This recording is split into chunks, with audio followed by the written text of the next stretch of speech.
আমাদের মায়েরা রান্না করতে পারছে না, আর তারেক রহমান এই বিষয়ে কোনো কথা না বলে বসে বসে রিলস বানাচ্ছেন। আমরা দেখছি এই সংকট দিয়ে তারেক রহমান সহ তার জ্বালানি মন্ত্রীর কোনো কথা নেই।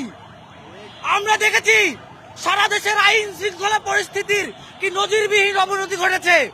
ঢাকা শহর বর্তমানে পৃথিবীর সবচাইতে অনিরাপদ শহরে পরিণত হয়েছে, কিন্তু স্বরাষ্ট্রমন্ত্রী সালাউদ্দিন ব্যস্ত রয়েছেন সংবিধান নিয়ে।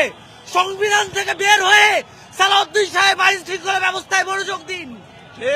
জ্বালানি মন্ত্রী আপনি আজকে কোথায়? যখন ঢাকার বসত বাড়িতে রান্না হচ্ছে না, আপনি আজকে কোথায় গেছেন? এই যে ভুতুরে বিল আসলো, আমাদের মায়েরা কষ্ট করছে, আমাদের দ্রব্য মূল্যের ঊর্ধ্বগতি হচ্ছে, বাজারে জিনিসপত্র কিনতে পারতেছে না। সেই সময় এসে আমরা দেখলাম যে প্রত্যেক বিদ্যুৎ বিলের সাথে ডাবল বিদ্যুৎ বিল অ্যাড হয়েছে। এই বিদ্যুৎ বিল, অতিরিক্ত বিদ্যুৎ বিল কি চাঁদার অংশ? আপনারা কি 10% বিদ্যুৎ বিলের সাথে জুড়ে দিয়েছেন? আমরা জানতে চাই যে এই ভোগান্তির কারণ কি। আমরা এই যে অতিরিক্ত বিদ্যুৎ বিল, এই অতিরিক্ত বিদ্যুৎ বিল পরিশোধ করার জন্য মানুষ কি প্রস্তুত? আমরা সাধারণ জনগণের পক্ষ থেকে আজকে এখানে দাঁড়িয়েছি। আমরা দাবি জানাই যে এই ভুতুরে বিদ্যুৎ বিল অনতিবিলম্বে বাতিল করতে হবে। এই বিদ্যুৎ বিলকে সংশোধন করে যে এই বিদ্যুৎ বিলটি প্রকৃত বিদ্যুৎ বিল সেটিকে দিতে হবে। এবং সারা দেশে তারেক রহমান সরকার বাংলাদেশকে 4-5 ঘন্টা, 2 ঘন্টা, 3 ঘন্টা বিদ্যুতের যুগে ফিরাই দিছে। আমরা দেখছি যে গ্রামে বিদ্যুৎ নাই বললেই চলে, বিদ্যুৎ মাঝে মাঝে শুধু আসে। আজকে হারিকেন যুগে তারেক রহমান ফিরাই দিছে। ঢাকায় কোনো হারিকেনের দোকান এরকম করে নাই। বাট আমার মনে হচ্ছে সামনের দিনে আপনারা যারা ব্যবসা করতে চান, আপনারা হারিকেনের ব্যবসা করেন, খুব ভালো ব্যবসা হবে। কারণ তারেক রহমানের সরকার বিদ্যুৎ এবং গ্যাস সাপ্লাই করতে সম্পূর্ণরূপে ব্যর্থ হয়েছে। আমরা দাবি জানাই, আমরা দেখেছি 2001 থেকে 6 সালে আইন শৃঙ্খলা এবং বিদ্যুৎ ব্যবস্থায় আপনারা কমপ্লিট ফেইল ছিলেন। সেই ফেইলিয়ার ধারাবাহিকতায় যদি আপনারা বজায় রাখেন, বাংলাদেশের মানুষ আপনাদের বিরুদ্ধে প্রতিরোধ গড়ে তুলবে। তাই আমি এইখান থেকে দাবি জানাতে চাই, প্রথমত বিদ্যুতের সংকট, গ্যাসের সংকট সমাধান করার প্রকৃত রূপরেখা দেন। কতদিনের মধ্যে সংকট সমাধান হবে সেটা বলেন। 2 নম্বর, যে ভুতুরে বিল হয়েছে, এই বিল কিভাবে বাতিল করা যায়, সংশোধন করা যায় সেটা নিয়ে কথা বলেন। এবং বিশেষ করে স্বরাষ্ট্রমন্ত্রী সালাউদ্দিন, বিরোধী দলের সাথে যে হামলা হচ্ছে, দেশের আইন শৃঙ্খলা পরিস্থিতি খারাপ হচ্ছে, সেটা সমাধানের পদক্ষেপ নেন। নাহলে বাংলাদেশের ছাত্র জনতা আপনাদের বিরুদ্ধে রাস্তায় নেমে আসবে। ধন্যবাদ জাকির রহমানকে।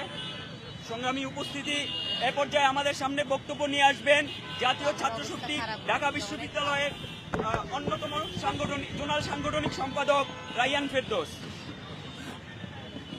সম্মানিত উপস্থিতি, আমরা দেখতেছি বাংলাদেশ আবারও হারিকেনের যুগে ফিরে গেছে।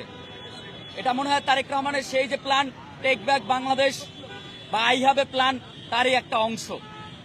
সম্মানিত উপস্থিতি, তারেক রহমান সরকার ক্ষমতায় আসার পর এখন পর্যন্ত 4 বার গ্যাসের দাম বাড়াইছে। 1 মাস যেতে না যেতে আবার গ্যাসের দাম বাড়ায়। আমরা তো ডক্টর ইউনূসের আমল, যখন বাংলাদেশ চরম সংকটের মুহূর্তে ছিল, তখনও তো এভাবে বারবার বিদ্যুৎ বিল, গ্যাসের বিল বাড়াতে দেখিনি। তাহলে তারেক রহমান একজন নির্বাচিত সরকার হয়ে দেশের স্থিতিশীল অবস্থায় কেন বারবার বিদ্যুৎ বিল, গ্যাসের বিল বাড়াচ্ছে? তার উপর এখন আবার আমরা দেখতে পাচ্ছি যে বিদ্যুতের বিল 2 গুণ 3 গুণ করে আসতেছে। এই যে বিদ্যুৎ বিলের ডাকাতি, এটা হলো তারেক রহমানের তেলেশপাতি। আমরা স্লোগান ধরবো, বিদ্যুৎ বিলের ডাকাতি, তারেক রহমানের তেলেশপাতি, তারেক রহমানের তেলেশপাতি, বিদ্যুৎ বিলের ডাকাতি, বিদ্যুৎ বিলের ডাকাতি, তারেক রহমানের তেলেশপাতি। বিদ্যুৎ বিলে যে ডাকাতি করে তারেক রহমান মনে হয় তার যে সারা দেশের 17 বছরের ক্ষুধার্ত নেতা কর্মী তাদের ভাগ করে দেওয়ার জন্য এই ডাকাতিটা করেছে। মাননীয় সম্মানিত উপস্থিতি, আমরা দেখলাম ফ্যামিলি কার্ডের নামে একটা নতুন স্ক্যাম শুরু হয়েছে, যেখানে জরিপ করার জন্য 2000 কোটি টাকা ব্যবহার করা হবে। এবং আরো আশ্চর্যজনক ব্যাপার, এই জরিপ করতে ব্যবহার হবে, কাজ করবে সারা দেশে তার ছাত্রদল, যুবদলের নেতা কর্মীরা। অর্থাৎ তিনি এই 2000 কোটি টাকা রাখছেন তার দলের নেতা কর্মীদের খাবার হিসাবে। তারেক রহমান, এই দেশটা 5 আগস্টের পর আপনার হাতে তুলে দেওয়া হয়নি আপনার নেতা কর্মীদের খাবার বানানোর জন্য। আমরা দেখতে পাই বিরোধী দল যেখানেই সভা সমাবেশ করতে যায়, সেখানেই তাদের উপরে হামলা হচ্ছে। আমরা দেখতে পাই আজকে মির্জা ফখরুল বলতেছেন এটা বিচ্ছিন্ন ঘটনা, তাদের সাথে আমাদের কোনো সমস্যা নাই। এটা যদি বিচ্ছিন্ন ঘটনা হয় তাহলে আপনারা তাদের কেন বিচার করেন না? তাই আমরা এটা বলতেই পারি যে আপনারা হলেন এই সন্ত্রাসীদের পাহারাদার। বাহ, তার একটা চমৎকার সন্ত্রাসীদের পাহারাদার। সন্ত্রাসীদের পাহারাদার। বাহ, তারেক চমৎকার। বাহ, তার একটা চমৎকার সন্ত্রাসীদের পাহারাদার। প্রিয় উপস্থিতি, আমরা খুব সুস্পষ্ট করে বলতে চাই, বাজারে গেলে আমাদের গা থেকে আগুন বের হয়। মধ্যবিত্ত সবজি কিনতে পারে না, শাকসবজি কিনতে পারে না, 100 টাকার উপরে প্রত্যেকটা সবজির দাম। প্রিয় তারেক রহমান, কারণ বাজারে কোটি কোটি টাকা চাঁদাবাজি হয়। এই চাঁদাবাজির কারণে এই সবজির দাম এত বেশি, এই ফলমূল সবজি বাজারের দাম এত বেশি। আপনি এগুলা নির্মূল করেন, এই সিন্ডিকেট দমন করেন, অন্যথায় আপনি নিজে দমন হয়ে যাবেন। ধন্যবাদ সবাইকে। ধন্যবাদ। এ পর্যায়ে আমাদের সামনে বক্তব্য নিয়ে আসবেন ঢাকা বিশ্ববিদ্যালয় জাতীয় ছাত্র শক্তি ঢাকা বিশ্ববিদ্যালয় সংসদের অন্যতম জোনাল সাংগঠনিক সম্পাদক সাকিব, মোহাম্মদ সাকিব।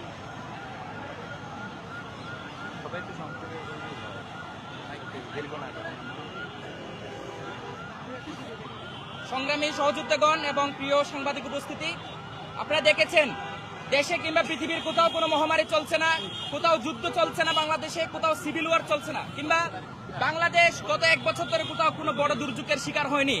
কিন্তু তার এবং বিএনপি সরকার গঠন করেছেন তখন থেকে আমরা দেখছি একটা কৃত্রিম সংকট, কৃত্রিম মহা দুর্যোগ এবং লুটপাটের স্বর্গরাজ্যে বাংলাদেশ তার শীর্ষস্থান দখল করে রেখেছে। আমরা দেখেছি দেশের প্রতিটা অঞ্চলে গ্রামে গ্রামে কিভাবে সন্ত্রাসের রাজত্ব কায়েম করে যাচ্ছে, কিভাবে বিরোধী দলের উপর দমন নিপীড়ন করে যাচ্ছে স্কুল ছাত্রের চোখ উপড়িয়ে ফেলার মাধ্যমে। আমরা দেখেছি যখন এই সন্ত্রাসী কার্যক্রমের মাধ্যমে তারা পুরো একটা ত্রাসের রাজত্ব সৃষ্টি করছে, দক্ষিণ এশিয়ার মধ্যে ঢাকা শহরকে সন্ত্রাসের দ্বিতীয় বৃহত্তর এবং দ্বিতীয় সন্ত্রাসী তালিকায় তারা নিয়ে গেছে, তখন আমাদের স্বরাষ্ট্রমন্ত্রী যিনি আছেন তিনি বসে বসে আমাদেরকে সাংবিধানিক ব্যাখ্যা দিয়ে থাকেন। যখন আমরা দেখেছি গত 16-17 দিন ধরে ঢাকা শহরের মতো জায়গায়, রাজধানীর মতো জায়গায় কোথাও গ্যাস নেই এবং বিদ্যুতের যে অস্বাভাবিক বৃদ্ধি এবং একই সাথে যে নিত্যদ্রব্যের আমরা অস্বাভাবিক বৃদ্ধি দেখতে পাচ্ছি, এই সার্কামস্টেন্সের মধ্যে আমরা দেখি যে আমাদের পিএম ভাইয়া প্রতিদিন ঢাকা শহরে ঘুরে ঘুরে রিলস বানায়। এটা আমাদের জন্য খুবই একটা লজ্জার ব্যাপার যে আসলে আমরা এমন একটা প্রধানমন্ত্রী পেয়েছি যিনি তার সন্ত্রাসীদেরকে দলীয় ক্যাডার বাহিনীকে রুখতে প্রধানত ব্যর্থ হয়েছেন। একইভাবে জনগণের যে জনগুরুত্বপূর্ণ সেক্টরগুলো আছে, তেল, গ্যাস, বিদ্যুৎ সহ মানুষের যে নিত্যদ্রব্য মূল্যগুলো আছে, নিত্যদ্রব্যগুলো আছে, সেগুলোর মূল্য তিনি বৃদ্ধিতে তারা নিয়ন্ত্রণ করতে পারেন নাই। আমরা বাংলাদেশ সরকার এবং মাননীয় প্রধানমন্ত্রীকে আহ্বান জানাতে চাই, আপনারা হয় জনগণের লুটপাট করে ঘোষণা দিয়ে লুটপাট করুন, না হলে এই ক্ষমতা থেকে এই যে আপনার লুটপাটের যে জ্বালানি মন্ত্রী আছে, স্বরাষ্ট্রমন্ত্রী আছে, তাদেরকে আপনারা পূর্ণাঙ্গ ব্যাখ্যা দিতে বলেন। গত 16 দিন ধরে পুরা ঢাকা শহরে এত বড় একটা তেলের সংকট থাকা সত্ত্বেও আপনারা কোথাও দেখবেন না একটা জ্বালানি মন্ত্রী কিংবা এই স্বরাষ্ট্রমন্ত্রী কোথাও একটা ব্যাখ্যা পর্যন্ত দিয়েছে, তারা একটা প্রেস রিলিজ পর্যন্ত দেয় নাই, প্রেস ব্রিফিং পর্যন্ত করে নাই। একই সাথে আমরা দেখেছি আমাদের যে ছোট্ট আলিফ অর্থাৎ হবিগঞ্জে যার চোখ উপড়িয়ে ফেলেছে তার ছাত্রদলের ক্যাডার সন্ত্রাসীরা, তাকে একটাবারের জন্য পর্যন্ত প্রধানমন্ত্রী কিংবা স্বরাষ্ট্রমন্ত্রী কিংবা তার দলীয় কোনো নেতাকর্মী কিন্তু একটাবারের জন্য দেখতে যায় নাই। এটা আমাদের জন্য তারেক রহমানের যে অগণতান্ত্রিক একটা মনোভাব সেটার একটা দলিল হয়ে থাকলো। একইভাবে এই যে একটা 21 শতকের সময়ে এসে এবং 2026 অর্থাৎ 24-এর গণঅভ্যুত্থান পরবর্তী বাংলাদেশে এসে যে আমাদেরকে আবারও সেই খাম্বার যুগে ফেরত নিয়ে যাওয়া, যেখানে কারেন্ট নাই, আমাদেরকে সে আবারও হারিকেনের সময় ফিরিয়ে নেওয়া যাওয়া, যেখানে বাংলাদেশের মানুষের ঘরে ঘরে কোনো কারেন্ট ছিল না, বিদ্যুৎ ছিল না, আবারও সেই সময় ফিরিয়ে নেওয়া যাওয়া যেখানে মানুষের নিত্য দ্রব্যগুলো কেনার কোনো সামর্থ্য ছিল না, আবারও সেই সময় ফিরিয়ে নেওয়া যাওয়া যেখানে মানুষের জীবনের কোনো নিরাপত্তা ছিল না।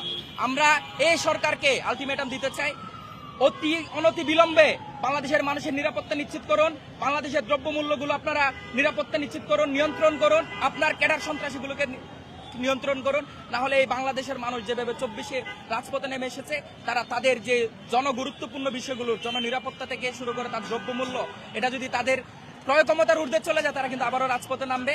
আপনার যে দলীয় পেটুয়া বাহিনীগুলো ঘরে ঘরে গিয়ে মানুষের মা বোনকে দর্শন করছে, ঘরে ঘরে গিয়ে এনসিপি কিংবা অন্যান্য বিরোধী দলের সভা সমাবেশ হামলা করছে, গিয়ে স্কুল ছাত্রদের উপর হামলা করছে, তাদের কিন্তু আমরা বিচারের মুখোমুখি একদিন করব।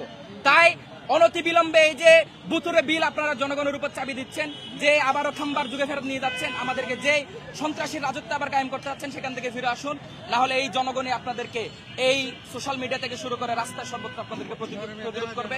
ইনকিলাব জিন্দাবাদ, বাংলাদেশ জিন্দাবাদ। ধন্যবাদ। সংগ্রামী উপস্থিতি, অত্যন্ত দুঃখের সাথে বলতে হয় যে আমরা দেখেছি বিগত বিএনপি সরকারের আমলে বাংলাদেশ দুর্নীতিতে সন্ত্রাসবাদে চ্যাম্পিয়ন হয়েছিল। আমরা এবার আশা করেছিলাম জুলাই আগস্ট অভ্যুত্থানের পরে নির্বাচিত বিএনপি সরকার, তারেক রহমানের সরকার সেই পথে হাঁটবে না, কিন্তু আমরা দেখতে পাচ্ছি আবারও সেই বিগত বিএনপির আমলের মতোই সেই পিছনের দিকে হাঁটছে বর্তমান সরকার। প্রিয় পিএম ভাইয়া, আপনি রিলস এবং স্ট্যান্ডবাজি বাদ দিয়ে উপযোগী উদ্যোগ গ্রহণ করুন, না হয় কিন্তু বাংলাদেশের ছাত্র জনতা আপনাদেরকে অবশ্যই রাষ্ট্র ক্ষমতা থেকে উৎখাত করবে। এ পর্যায়ে আমাদের সামনে সংক্ষিপ্ত বক্তব্য নিয়ে আসবেন জাতীয় ছাত্র শক্তি ঢাকা বিশ্ববিদ্যালয় সংসদের সহসভাপতি মোহাম্মদ আবু সাইদ।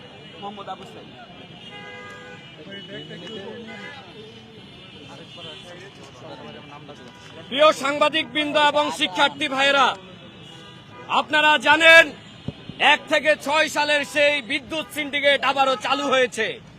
সারা দেশে বিদ্যুৎ নাই, অসহনীয় বিদ্যুতের বিল এবার আমরা দেখতে পাচ্ছি। বিভিন্ন পরিসংখ্যানে দেখা গেছে ইতিমধ্যেই তার পরিমাণ 10,000 কোটি ছাড়িয়ে গিয়েছে। এই ভুতুরে বিদ্যুৎ বিল কি আমাদের সেই 10%-এর জায়গায় এখন 16%-এ দেশ চলে গেছে কিনা আমরা প্রশ্ন রাখতে চাই। এই ঢাকায় দীর্ঘ 1 মাস ধরে গ্যাস নাই, সিএনজি চলছে না, মানুষের গাড়ি চলছে না, দীর্ঘ লাইন আমরা এই পাম্পগুলোতে দেখতে পাই। আমাদের গ্যাস কোথায় যায় আমরা জানতে চাই। আমরা আমাদের দেশে মনে হয় এই রাজনৈতিক সরকারের কোনো বিদ্যুৎ মন্ত্রী, জ্বালানি মন্ত্রী নাই। আজকে 1 মাস ধরে দেশ এই সংকটে, কিন্তু কাউকে আমরা প্রেস ব্রিফ করতে দেখি না। কিন্তু আমরা প্রায় দেখি কেউ সংবিধান কপচায়, আমাদেরকে সংবিধানের বাণী শোনায়। জনগণের নিরাপত্তা, জনগণের অধিকার নিশ্চিতই সংবিধানের কাজ। এতটুকু বুঝলেই আমাদের জননিরাপত্তা এবং আমাদের মৌলিক অধিকার রক্ষা পাবে। আমরা চাই আপনারা মৌলিক জায়গায় ফোকাস দেন। দুর্নীতি আবার বাংলাদেশকে দুর্নীতিতে চ্যাম্পিয়ন করার পায়তারা আমরা কোনোভাবে মেনে নেব না। আমার সংক্ষিপ্ত বক্তব্য এই বলে আমি শেষ করছি। ধন্যবাদ সবাইকে।